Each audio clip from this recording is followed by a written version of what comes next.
तो हेलो दोस्तों, राधे राधे सभी को। ये हमारी दूसरी क्लास है। इससे पहले हम लोग की एक क्लास हो चुकी है। जिन्होंने भी पहली क्लास नहीं देखी है वो जाके पहली क्लास देख सकते हैं। इसमें हम लोग दिल्ली पुलिस जीएस की बुक जो अंकित भाटी सर की है उसको हम लोग पढ़ रहे थे, जिसमें हम लोग पहला चैप्टर इतिहास को पढ़ रहे थे, जिसमें हम लोगों ने 31 नंबर का क्वेश्चन जो आप लोगों को होमवर्क दिया था वहाँ से हम लोग आज शुरू करेंगे। 30 क्वेश्चन तक हम लोगों ने कर लिया था। तो हमारा क्वेश्चन है, महापद्मनंद ने किस साम्राज्य पर शासन किया था? तो ऑप्शन है अवंती, वत्स, कौशल और मगध। तो इसका सही आंसर हो जाएगा मगध। जो महापद्मनंद थे उन्होंने मगध साम्राज्य पर शासन किया था। महापद्मनंद मगध का पहला नंद वंश का राजा था, जिसने नंद वंश की 344 ईसा पूर्व से 324 ईसा पूर्व स्थापना की थी। जो महापद्मनंद थे वह मगध के पहले राजा थे जिन्होंने नंद वंश की स्थापना की थी। पुराणों में उसे अखिल छत्रात्मक और एक छत्रात्मक के नाम से भी जाना जाता है। जो महापद्मनंद है उनको अखिल छत्रात्मक और एक छत्र के नाम से भी जाना जाता है। महापद्मनंद ने एक राट की उपाधि धारण की। जो महापद्मनंद थे उनको एक राट के नाम से भी जानते थे, उन्होंने एक राट की उपाधि धारण की हुई थी। महापद्मनंद को उग्रसेन के नाम से भी जाना जाता था। जो महापद्मनंद थे उनको उग्रसेन के नाम से भी जाना जाता था। हमारा अगला क्वेश्चन है, 16 जाने माने महाजनपदों में से सबसे महत्वपूर्ण कौन सा था? जो 16 महाजनपद थे उसमें सबसे ज़्यादा जो महत्वपूर्ण है वो कौन सा महाजनपद है? तो ऑप्शन है मगध, कौशल, वत्स और अंग। तो इसका सही आंसर हो जाएगा मगध। 16 जो महाजनपद थे उसमें जो सबसे महत्वपूर्ण था वो मगध था। और जो 16 महाजनपद हैं उनकी अब हम लोग राज्य और राजधानी को देखेंगे।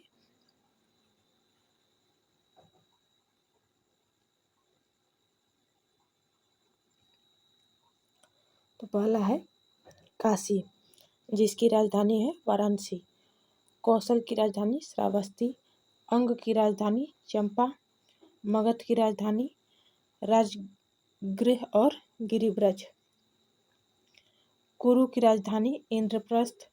कंबोज की राजधानी हाटक या राजपुर। असमक की राजधानी पोतना या पोटली। वज्जी की राजधानी वैशाली। और अवंती की राजधानी जो अवंती है वो दो भागों में बटा हुआ था, एक दक्षिणी और एक उत्तरी। जो दक्षिणी था उसको महिष्मती कहते थे और जो उत्तरी था उसको उज्जैनी।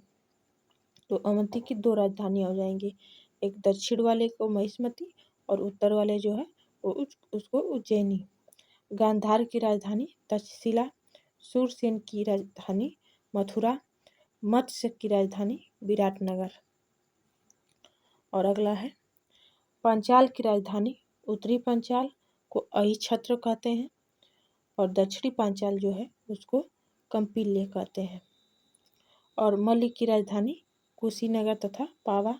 और चेदी की राजधानी सुक्तिमती और वत्स की राजधानी कौशाम्बी। जो ये 16 महाजनपद थे उनकी राजधानियाँ हो गई। अगला क्वेश्चन है, सूरसेन महाजनपद की राजधानी कहाँ थी? जो सूरसेन महाजनपद है उसकी राजधानी कहाँ थी? ऑप्शन है विराटनगर, तक्षशिला, काशी और मथुरा। तो इसका आंसर हो जाएगा मथुरा। जो सूरसेन है जो उनका महाजनपद था वो राजधानी उसकी कहाँ है? तो हो जाएगा मथुरा। सूरसेन प्राचीन भारतीय क्षेत्र उत्तर प्रदेश के वर्तमान ब्रज क्षेत्र में था। जो सूरसेन जो भारतीय क्षेत्र है उत्तर प्रदेश के अभी वर्तमान में वो ब्रज में है। सूरसेन महाजनपद यमुना नदी पर स्थित था। जो सूरसेन महाजनपद है वो यमुना नदी पर स्थित था। सूरसेन मथुरा के प्राचीन यदुवंशी राजा थे। जो सूरसेन थे वो मथुरा के पुराने यदुवंशी राजा थे। अगला क्वेश्चन हो जाएगा, प्राचीन काल में अवध को किस नाम से जाना जाता था? पुराने समय में अवध को किस नाम से जाना जाता था? तो इसका ऑप्शन हो जाएगा कोसल, कपिलवस्तु, कौशाम्बी या काशी। तो इसका सही आंसर हो जाएगा कोसल। जो प्राचीन समय में, पुराने समय में जो अवध है, अवध था, उसको किस नाम से हम लोग जानते थे? कौशल के नाम से जानते थे। प्राचीन काल में अवध को कोसल नाम से जाना जाता था। प्राचीन भारत में 6ठी शताब्दी में 16 महाजनपदों का उदय हुआ था। जो 16 महाजनपद थे उनका उदय कब हुआ था? 6ठी शताब्दी में। कोसल इन्हीं 16 महाजनपदों में से एक था। जो कोसल है वो इन्हीं 16 महाजनपदों में से एक है। जो 16 महाजनपद है उनकी 6ठी शताब्दी में उदय हुआ था और जो कोसल है इन्हीं 16 महाजनपदों में से एक है। कोसल महाजनपद की राजधानी श्रावस्ती थी। जो कोसल महाजनपद है उसकी राजधानी कहाँ थी? श्रावस्ती। अगला क्वेश्चन है, आर्य संस्कृति के सर्वोच्च काल में गंगा घाटी के जनपद जो संख्या में थे अभी महाजनपद बन गए। जो आर्य संस्कृति के काल में जो गंगा घाटी के जनपद थे वो कितने थे जो बाद में महाजनपद बन गए? तो ऑप्शन है 14, 15, 16 और 18। तो इसका सही आंसर हो जाएगा 16। जो आर्य संस्कृति के काल में जो गंगा घाटी के जनपद थे अभी वर्तमान में वो 16 महाजनपद बन गए थे। प्राचीन भारत के इन 16 महाजनपदों के बारे में जानकारी का स्रोत बौद्ध धर्म का ग्रंथ अगुंतर निकाय है। जो प्राचीन भारत का जो 16 महाजनपद है वो इनके बारे में जानकारी जो मिलता है वो बौद्ध धर्म के अंगुत्तर निकाय में मिलता है। प्राचीन भारत के 16 महाजनपद निम्नलिखित है। जो प्राचीन भारत के 16 महाजनपद है उनके हम लोग नाम को देखेंगे। पहला है अंग, मगध, काशी, वज्जी, वत्स, अवंती, कौशल, पांचाल, मल, कुरु, चेदी, कंबोज, मत्स्य, सूरसेन, गांधार और अस्मक। जो 16 महाजनपद हैं ये उनके नाम हो गए। अगला क्वेश्चन है, बिंबिसार निम्नलिखित राजवंशों में से किसके संस्थापक थे? जो बिंबिसार हैं वो किस राजवंश के संस्थापक हैं? तो ऑप्शन है नंदवंश, मौर्य वंश, हर्यक वंश और गुप्त वंश। तो इसका सही आंसर हो जाएगा हर्यक वंश। बिंबिसार जो है वो हर्यक वंश के संस्थापक हैं। बिंबिसार ने हर्यक वंश की स्थापना की थी। इनका शासनकाल लगभग 544 ईसा पूर्व से 492 ईसा पूर्व तक रहा। जो बिंबिसार का शासनकाल है वो 544 से 492 तक रहा। बिंबिसार ने गिरिब्रज राजगृह को अपनी पहली राजधानी बनाया था। जो बिंबिसार थे वो गिरिब्रज राजगृह को अपनी पहली राजधानी बनाए थे। उन्होंने अंग राज्य पर कब्जा किया था। जो 16 महाजनपदों में एक राज्य था अंग, बिंबिसार ने उस पर कब्जा किया था। बिंबिसार के पुत्र का नाम अजात शत्रु था। जो अजात शत्रु हैं वो बिंबिसार के पुत्र थे। अगला क्वेश्चन है, निम्नलिखित में से कौन सा जैन धर्म का एक संप्रदाय है? जो हमारे पास ऑप्शन जो दिए हैं इसमें से कौन सा ऐसा है जो जैन धर्म का जैन धर्म का संप्रदाय है? तो पहला ऑप्शन है हीनयान, दिगंबर, लिंगायत और वज्रयान। तो इसका सही आंसर हो जाएगा दिगंबर। जो जैन धर्म के संप्रदाय से हैं वो है दिगंबर। दिगंबर जैन धर्म का एक संप्रदाय है। जैन धर्म के दो प्रमुख संप्रदाय हैं, दिगंबर और श्वेतांबर। जो दिगंबर हैं वो जैन धर्म के संप्रदाय हैं। जैन धर्म दो भागों में बटा है, एक है दिगंबर और श्वेतांबर। जो दिगंबर संप्रदाय के अनुयायी हैं वो वस्त्र नहीं पहनते हैं। जो दिगंबर संप्रदाय के अनुयायी हैं वो वस्त्र नहीं पहनते हैं। महावीर स्वामी को जैन धर्म का संस्थापक माना जाता है। जो जैन धर्म है उसके संस्थापक महावीर स्वामी को माना जाता है। महावीर स्वामी जैन धर्म के 24वें तीर्थंकर थे। जो महावीर स्वामी है वो जैन धर्म वो है 24 नंबर के। जैन धर्म के प्रथम तीर्थंकर ऋषभदेव हैं। जो जैन धर्म है उसके जो सबसे पहले जो तीर्थंकर बने थे वो ऋषभदेव बने थे। दिगंबर संप्रदाय के अनुयायी मोक्ष प्राप्ति के लिए नग्न रहते हैं। जो दिगंबर समुदाय के लोग हैं वो लोग मोक्ष की प्राप्ति के लिए नग्न रहते हैं।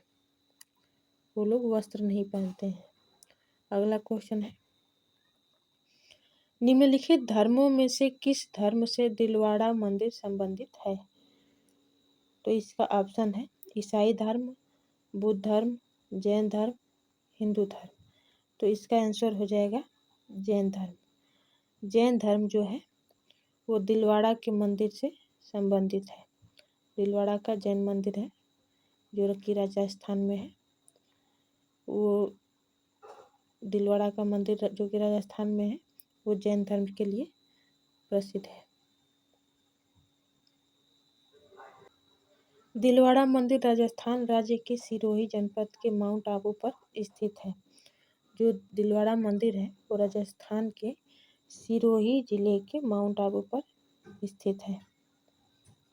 दिलवाड़ा मंदिर 5 मंदिरों का एक समूह है। जो दिलवाड़ा का मंदिर है वो 5 मंदिरों का एक समूह है। ये 5 मंदिरों से मिलकर एक मंदिर बना है, उसी को दिलवाड़ा का मंदिर बोलते हैं। दिलवाड़ा मंदिरों का निर्माण 11वीं से 13वीं शताब्दी के मध्य चालुक्य राजवंश के शासन काल में हुआ था। जो दिलवाड़ा मंदिर का निर्माण है वो 11वीं शताब्दी से लेकर 13वीं शताब्दी के मध्य जो चालुक्य राजा थे उनके शासन काल में हुआ था। अगला क्वेश्चन है, जैन धर्म के अंतिम तीर्थंकर कौन थे? जैन धर्म के अंतिम तीर्थंकर कौन थे?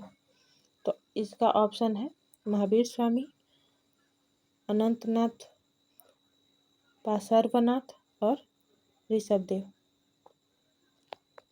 तो इसका आंसर हो जाएगा महावीर स्वामी। जो जैन धर्म के अंतिम तीर्थंकर जो 24वें नंबर के थे वो महावीर स्वामी हो जाएंगे।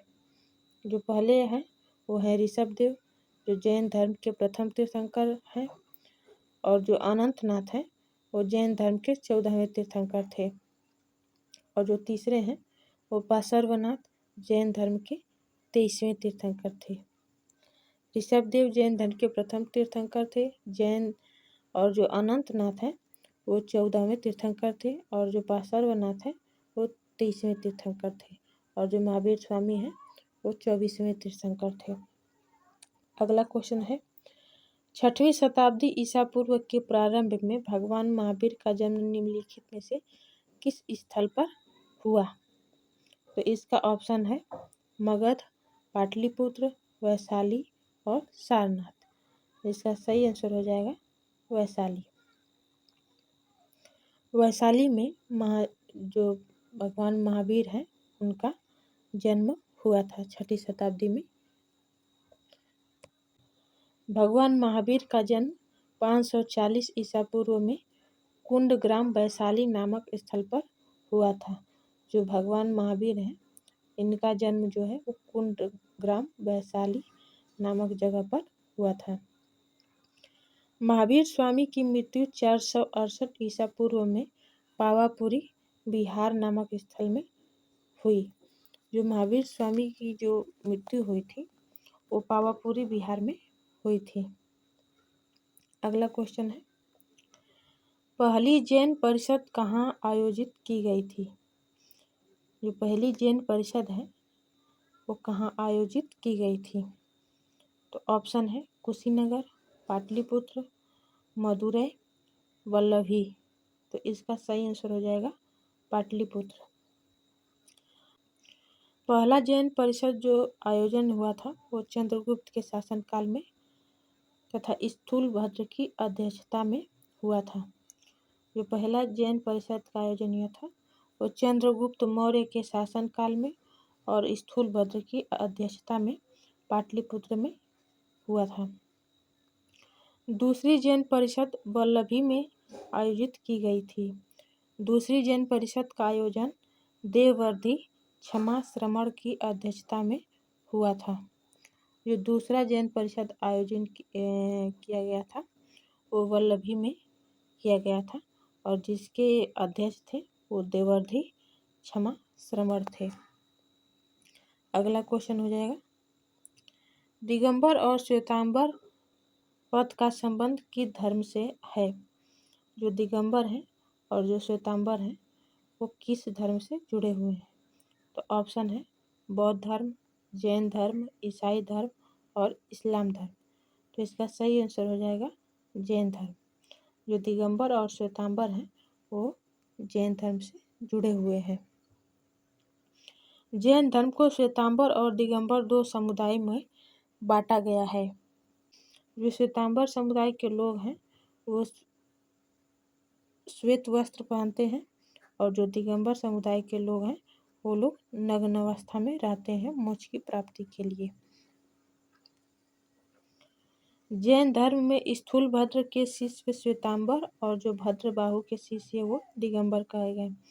जो जैन धर्म है वो दो भागों में बट गया। जो स्थूलभद्र के जो शिष्य थे वे श्वेतांबर कहलाए और जो भद्रबाहु के शिष्य थे वे दिगंबर कहलाए। अगला क्वेश्चन है, निम्नलिखित में से कौन सी विशेषता बौद्ध धर्म को जैन धर्म से पृथक करती है? ऐसी कौन सी विशेषता है जो बौद्ध धर्म को जैन धर्म से अलग बनाता है? तो ऑप्शन है सद्कार्यों में विश्वास, जीवित प्राणियों के प्रति अहिंसा, वेदों की सत्ता की अस्वीकृति, आचरण और आत्मनिर्वाण का चरम स्वरूप। तो इसका आंसर हो जाएगा आचरण और आत्मनिर्वाण का चरम स्वरूप। आचरण और आत्मनिर्वाण का जो स्वरूप है इसी स्वरूप से जैन धर्म और बौद्ध धर्म में जो जो अलग अलग चीज़ें हैं वो यही बताता है कि आचरण और आत्मनिर्वाण दोनों में अंतर बताता है। आचरण और आत्म मृत्यु का चरम स्वरूप है। आचरण जो है वो आत्म मृत्यु का चरम स्वरूप है। यह विशेषता बौद्ध धर्म को जैन धर्म से अलग करती है। जो आचरण और आत्म मृत्यु जो है वो जैन धर्म को बौद्ध धर्म से अलग करती है। यही विशेषता बताती है कि जैन धर्म में अलग विशेषता है और बौद्ध धर्म में अलग विशेषता है। बौद्ध धर्म गौतम बुद्ध के जीवन और शिक्षाओं पर केंद्रित है जबकि जैन धर्म महावीर स्वामी के जीवन और शिक्षाओं पर केंद्रित है। जो बौद्ध धर्म है वो गौतम बुद्ध के जीवन और शिक्षा से संबंधित है और जो जैन धर्म है वो महावीर स्वामी के जीवन और शिक्षा से संबंधित है। वैशाली वज्जी महाजनपद की राजधानी थी। जो वैशाली है जो महाजनपद 16 महाजनपद थे उसमें जो वज्जी है उसकी राजधानी वैशाली थी। गौतम बुद्ध का जन्म लगभग 563 ईसा पूर्व कपिलवस्तु के निकट लुम्बिनी में हुआ था। जो गौतम बुद्ध का जो जन्म हुआ था वो 563 ईसा पूर्व कपिलवस्तु के निकट एक लुम्बिनी है गांव उसमें हुआ था। अगला क्वेश्चन है, कश्मीर में चतुर्थ बौद्ध परिषद का आयोजन निम्नलिखित में से किसके द्वारा किया गया था? जो कश्मीर में जो चौथा बौद्ध संस्कृति हुआ था उसका आयोजन किसके शासनकाल में हुआ था? तो पहला ऑप्शन है वासुदेव, भीम, कडफिसस, हुविस्क और कनिष्क। तो इसका सही आंसर हो जाएगा कनिष्क। जो कश्मीर में चौथी बौद्ध संगीति का आयोजन कुषाण राजा कनिष्क ने करवाया था। जो कश्मीर में चौथी बौद्ध संगीति हुई थी वो कनिष्क के शासनकाल में हुई थी, जो कुषाण के राजा थे। यह संगीति कश्मीर के कुंडलवन में आयोजित की गई थी। जो चौथी बौद्ध संगीति है वो कश्मीर के कुंडलवन में आयोजित की गई थी। इस संगीति की अध्यक्षता वसुमित्र ने की थी। जो चौथी बौद्ध संगीति है उसकी अध्यक्षता किसने की थी? वसुमित्र ने। अगला क्वेश्चन है, निम्नलिखित में से कौन सा युग्म सुमेलित है? जो ऑप्शन दिया हुआ है उसमें से कौन सा ऐसा ऑप्शन है जो सही है? जो चौथी बौद्ध संगीति हुई थी वो राजगिरी में, जो द्वितीय बौद्ध परिषद हुई थी वो विराटनगर, और जो प्रथम बौद्ध संगीत परिषद हुआ था वो कश्मीर, और जो तृतीय बौद्ध परिषद हुआ था वो पाटलिपुत्र में। तो इसमें से कौन सा ऐसा ऑप्शन है जो सही है? तो इसका सही आंसर हो जाएगा ऑप्शन डी। जो तृतीय बौद्ध परिषद हुई थी वो पाटलिपुत्र में। जो तीसरा बौद्ध संगीति हुआ था वो पाटलिपुत्र में हुआ था, और जो चौथा बौद्ध संगीति हुआ था वो कश्मीर की। तो इसमें जो सभी 4 बौद्ध संगीतियाँ हैं उसको हम लोग एक बार देखेंगे। जो प्रथम बौद्ध संगीति है वो राजगृह में, और किसके शासनकाल में? अजातशत्रु के शासनकाल में, और जिसकी अध्यक्षता किसने की थी वो हो जाएंगे महाकश्यप। और जो इसकी अवधि है, जो काल है, वो समय है वो 483 ईसा पूर्व होगा। और जो दूसरा बौद्ध संगीति है वो वैशाली में हुआ था, किसके शासनकाल में? कालाशोक के शासनकाल में, और इसकी अध्यक्षता किसने की थी? सुबुकामी ने, जिसको साप कमीर भी बोल सकते हैं, और इसका जो समय है वो 383 ईसा पूर्व है। और जो तीसरी बौद्ध संगीति हुई थी वो पाटलिपुत्र में अशोक के शासनकाल में, और जो इसकी अध्यक्षता किसने की थी वो मोगलीपुत्र तीस्त ने की थी, और इसकी अवधि है वो 250 ईसा पूर्व है। जो चौथी बौद्ध संगीति हुई थी वो कुंडलवन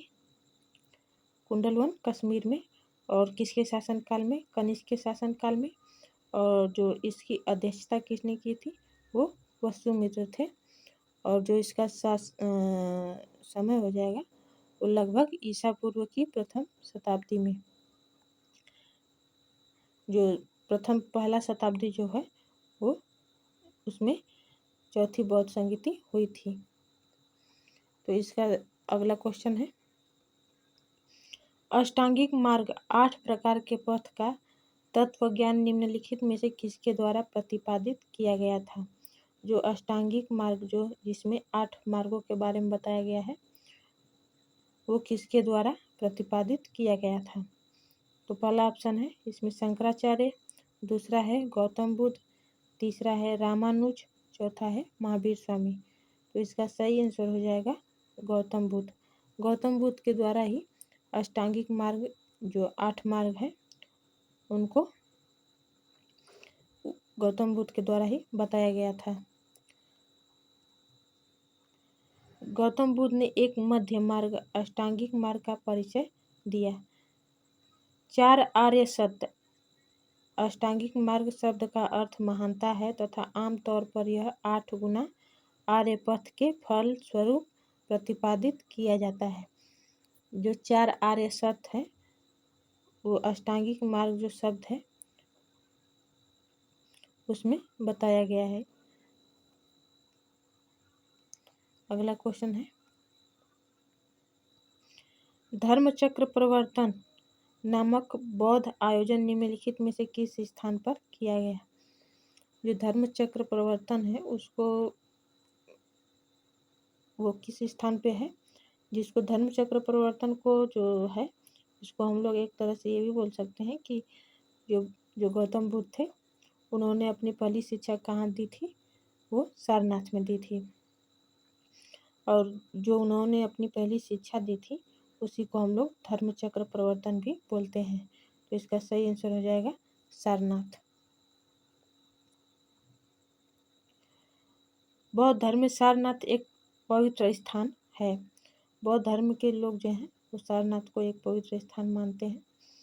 बौद्ध ग्रंथों में इस घटना को धर्मचक्र प्रवर्तन यानी कानून के पहिए का घूमना कहा जाता है। जो बौद्ध ग्रंथ हैं जो इस घटना को धर्मचक्र प्रवर्तन जो है इसको एक कानून के पहिए के घूमना भी बोलते हैं। यह गौतम बुद्ध का प्रथम उपदेश था जिसे धर्मचक्र प्रवर्तन कहा गया। जो गौतम बुद्ध थे उन्होंने जो अपना पहला उपदेश दिया था सारनाथ में उसको धर्मचक्र प्रवर्तन भी कहा गया है। धर्मचक्र बौद्ध धर्म का प्रमुख प्रतीक है। जो धर्मचक्र है वो बौद्ध धर्म का प्रतीक है। गौतम बुद्ध के गृह त्याग की घटना को महाभिनिष्क्रमण कहा जाता है। जो गौतम बुद्ध हैं उन्होंने जब अपने घर का गृह त्याग किया था उस घटना को महाभिनिष्क्रमण कहते हैं। बुद्ध को निम्न में से किस स्थान पर ज्ञान प्राप्त हुआ था? जो गौतम बुद्ध हैं उनको जो अपने ज्ञान का प्राप्ति हुआ था वो किस स्थान पे हुआ था? तो इसका ऑप्शन है कुशीनगर, लुम्बिनी, सारनाथ, बोध गया। तो इसका सही आंसर हो जाएगा बोध गया। बोध गया में ही जो गौतम बुद्ध थे उनको ज्ञान की प्राप्ति हुई थी। बोध गया में ज्ञान प्राप्ति के बाद बुद्ध ने पहला उपदेश सारनाथ में दिया था। इस घटना को धर्मचक्र प्रवर्तन के नाम से जाना जाता है। गौतम बुद्ध का जन्म 563 ईसा पूर्व में लुम्बिनी कपिलवस्तु नेपाल में हुआ था। नेपाल के कपिलवस्तु में एक लुम्बिनी गांव पड़ता है, उसी में गौतम बुद्ध का जन्म हुआ था। गौतम बुद्ध की मृत्यु महापरिनिर्वाण 483 ईसा पूर्व में कुशीनगर उत्तर प्रदेश में हुई थी। जो गौतम बुद्ध की मृत्यु हुई थी उसको हम लोग महापरिवार निर्माण बोलते हैं, जो कि उत्तर प्रदेश के कुशीनगर में हुई थी। अगला क्वेश्चन है बौद्ध धर्म में अभय मुद्रा का क्या अर्थ है? तो इसका ऑप्शन है बुराई से बचाव, निर्भीकता, ज्ञानोदय, उपदेश। तो इसका सही आंसर हो जाएगा निर्भीकता। जो बौद्ध धर्म है उसमें अभय मुद्रा को हम लोग निर्भीकता बोलते हैं। बौद्ध धर्म में अभय मुद्रा का अर्थ निर्भीकता है। अभय मुद्रा सबसे प्राचीन मुद्राओं में से एक है। अभय मुद्रा सुरक्षा की भावना को प्रदर्शित करती है। जो अभय मुद्रा है उसको बौद्ध धर्म में निर्भीकता अर्थ होता है। अभय मुद्रा का अर्थ निर्भीकता होता है, जो सबसे पुरानी मुद्राओं में से है। अभय मुद्रा सबसे पुरानी मुद्रा है।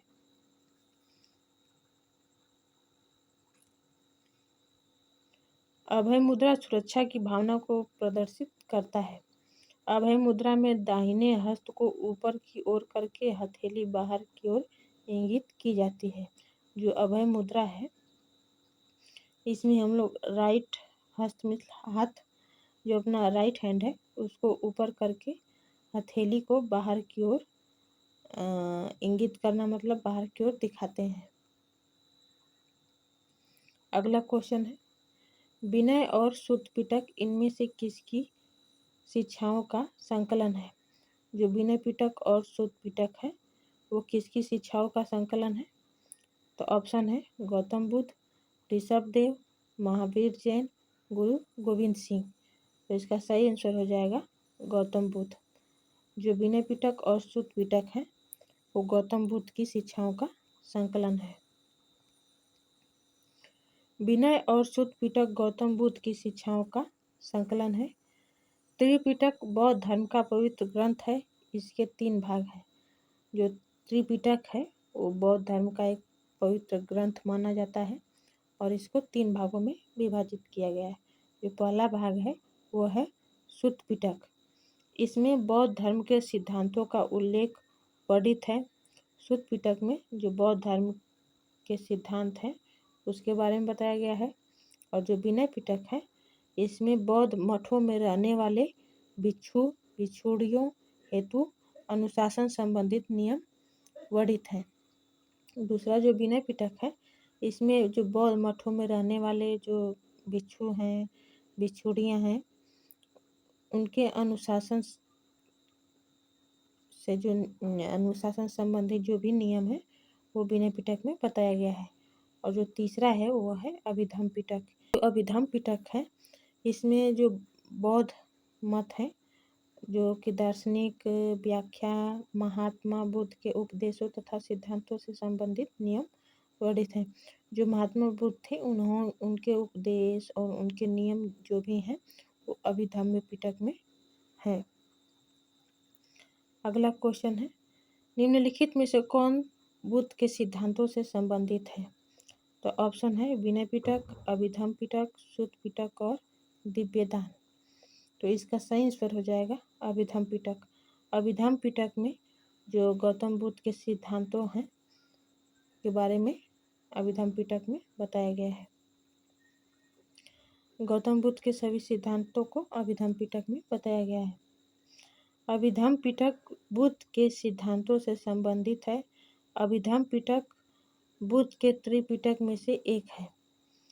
जो गौतम बुद्ध के त्रिपिटक है उसमें से एक अभिधम्म पिटक भी है जो कि गौतम बुद्ध के सिद्धांतों के बारे में अभिधम्म पिटक में ही बताया गया है।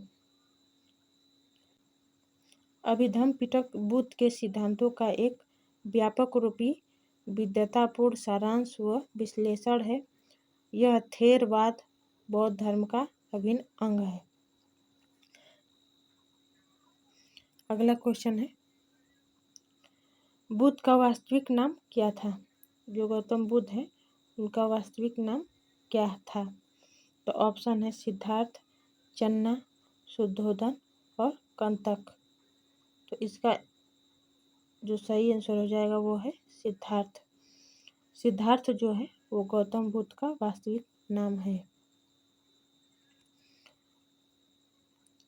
बुद्ध का वास्तविक नाम सिद्धार्थ था। गौतम बुद्ध के पिता का नाम शुद्धोधन तथा माता का नाम माया देवी था। गौतम बुद्ध के पिता का नाम शुद्धोधन और उनकी माता का नाम माया देवी था। चन्ना जो है वो गौतम बुद्ध का प्रमुख सारथी तथा सेवक था। जो चन्ना है वो गौतम बुद्ध का सारथी और सेवक था। और जो कंथक है वो गौतम बुद्ध के घोड़े का नाम था। जो कंथक है वो गौतम बुद्ध के घोड़े का नाम था। चन्ना जो है वो उनका सारथी था। अगला क्वेश्चन है महायान शब्द किस धर्म से संबंधित है? जो महायान शब्द है वो किस धर्म से संबंधित है? तो इसका आंसर हो जाएगा वो है बौद्ध धर्म। बौद्ध धर्म से संबंधित है महायान शब्द। महायान शब्द बौद्ध धर्म से संबंधित है। बौद्ध धर्म की 2 शाखाएं थी। जो बौद्ध धर्म है इसकी 2 शाखाएं थी। पहला है एक हीनयान संप्रदाय और दूसरा है महायान संप्रदाय। जो हीनयान संप्रदाय है वो बौद्ध धर्म का प्राचीन स्वरूप है। हीनयान संप्रदाय के लोग कर्म और धर्म में विश्वास करते थे। जो हीनयान के लोग थे वो कर्म और धर्म में विश्वास करते थे। महायान समुदाय बौद्ध धर्म का नवीन रूप है। जो हीनयान समुदाय है वो बौद्ध धर्म का प्राचीन मतलब पुराना रूप है और जो महायान संप्रदाय है वो बौद्ध धर्म का नवीन रूप यानी नया रूप है। महायान संप्रदाय के लोग परोपकार में विश्वास करते थे। जो महायान संप्रदाय के लोग थे वो परोपकार में विश्वास करते थे और जो हीनयान संप्रदाय के लोग थे वो कर्म और धर्म में विश्वास करते थे। चतुर्थ बौद्ध संगीति में बौद्ध धर्म 2 शाखाओं में विभाजित हो गया। जो चौथी बौद्ध संगीति हुई थी उसमें जो बौद्ध धर्म था वो 2 शाखाओं में विभाजित हो गया था। अगला क्वेश्चन है, गौतम बुद्ध ने अपने उपदेशों में जनसाधारण की किस भाषा का उपयोग किया? तो ऑप्शन है मगधी, संस्कृत, प्राकृत और पाली। तो इसका सही आंसर हो जाएगा पाली। जो गौतम बुद्ध थे उन्होंने जो उपदेश दिया था वो किस भाषा में दिया था? वो है पाली भाषा। गौतम बुद्ध ने अपने उपदेशों में जनसाधारण की भाषा पाली का उपयोग किया था।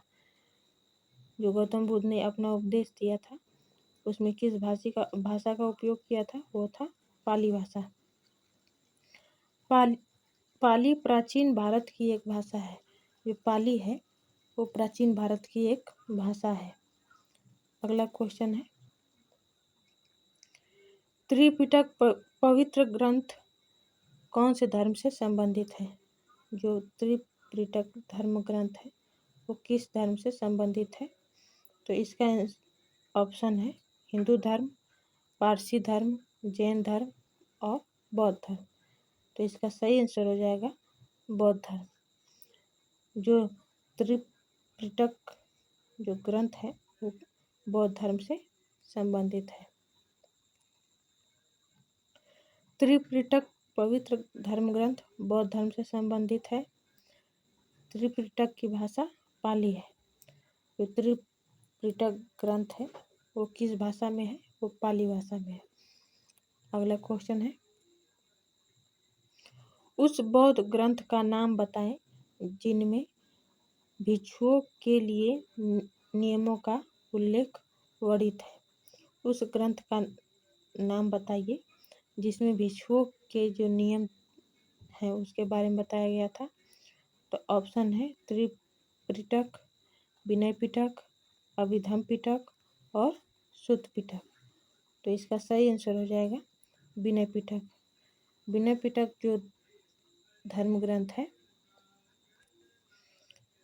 उसमें जो भी भिक्षु लोग थे उनके क्या क्या नियम है उसके बारे में जो हमें बताया गया है वो विनय पिटक बौद्ध ग्रंथ में बताया गया है। बौद्ध धर्म के पवित्र ग्रंथ त्रिपिटक के भाग विनय पिटक में भिक्षुओं के लिए नियमों का उल्लेख वर्णित है। विनय पिटक में जो भिक्षुओं के लिए नियम था वो विनय पिटक में दिया गया है।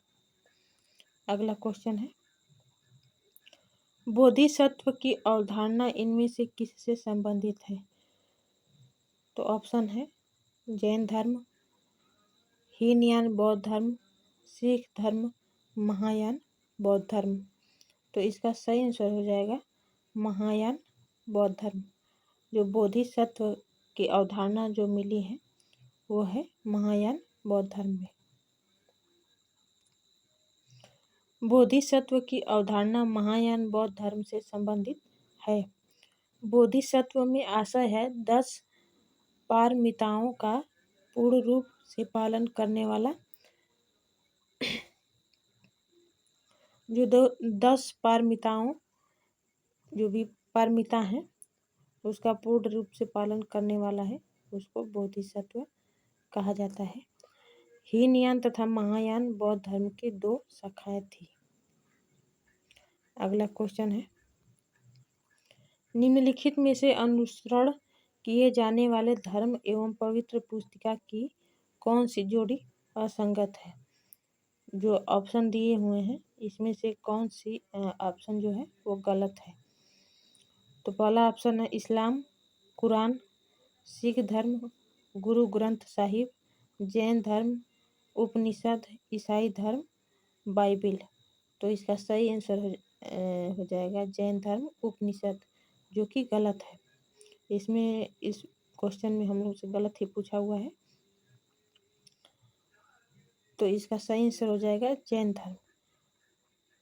और जो ऑप्शन है उसको हम लोग देखेंगे। इस्लाम धर्म जो है कुरान से संबंधित है। जो सिख धर्म है वो गुरु ग्रंथ साहिब से, और जो ईसाई धर्म है वो बाइबिल से। उपनिषद का संबंध हिंदू धर्म से है। इस्लाम धर्म का पवित्र ग्रंथ कुरान है और सिख धर्म का पवित्र ग्रंथ गुरु ग्रंथ साहिब है और ईसाई धर्म का पवित्र ग्रंथ बाइबिल है और जो जैन धर्म का पवित्र ग्रंथ है वो आगम साहित्य है।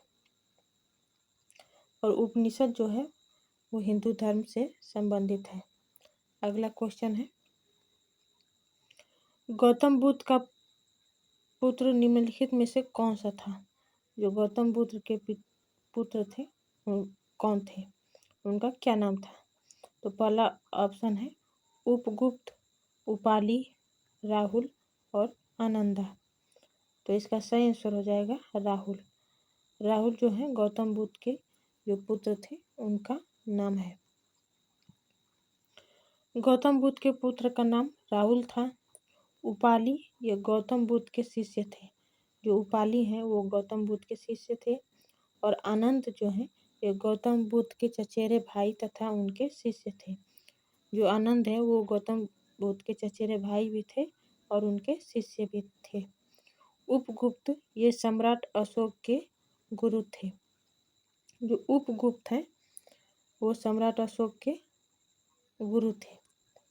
और ये हमारा लास्ट क्वेश्चन है, तृतीय बौद्ध परिषद का आयोजन किसके द्वारा कराया गया था? जो तीसरा बौद्ध संगीति हुई थी वो किसके द्वारा आयोजित की गई थी? तो इसका पहला ऑप्शन है चंद्रगुप्त, दूसरा हर्षवर्धन, तीसरा अशोक और चौथा कनिष्क। तो इसका सही आंसर हो जाएगा अशोक। जो तीसरी बौद्ध संगीति हुई थी वो अशोक के शासनकाल में हुई थी। तृतीय बौद्ध परिषद का आयोजन अशोक द्वारा कराया गया था। अशोक के शासनकाल में ही तीसरी बौद्ध संगीति हुई थी। तृतीय बौद्ध परिषद पाटलिपुत्र में अशोक के संरक्षण में आयोजित हुई थी। जो तीसरी बौद्ध संगीति हुई थी वो पाटलिपुत्र में अशोक के शासनकाल में हुई थी। और तृतीय बौद्ध परिषद का आयोजन लगभग 250 ईसा पूर्व में मोगली पुत्र तीस की अध्यक्षता में हुआ था। जो मोगली पुत्र तीस थे उनकी अध्यक्षता में तीसरी बौद्ध संगीति हुई थी।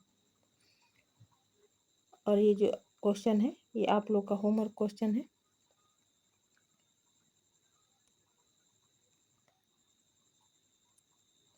ये क्वेश्चन है, अजंता और एलोरा की गुफाएं किस धर्म की सबसे पहली वास्तुकला, गुफा चित्रकला एवं मूर्ति कला के उत्तम उदाहरणों में से है?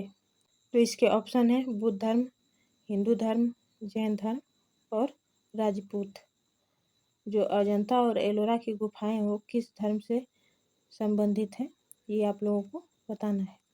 तो ये आप लोग कमेंट बॉक्स में ज़रूर बताएं। आई होप आप लोगों को ये क्लास अच्छी लगी होगी।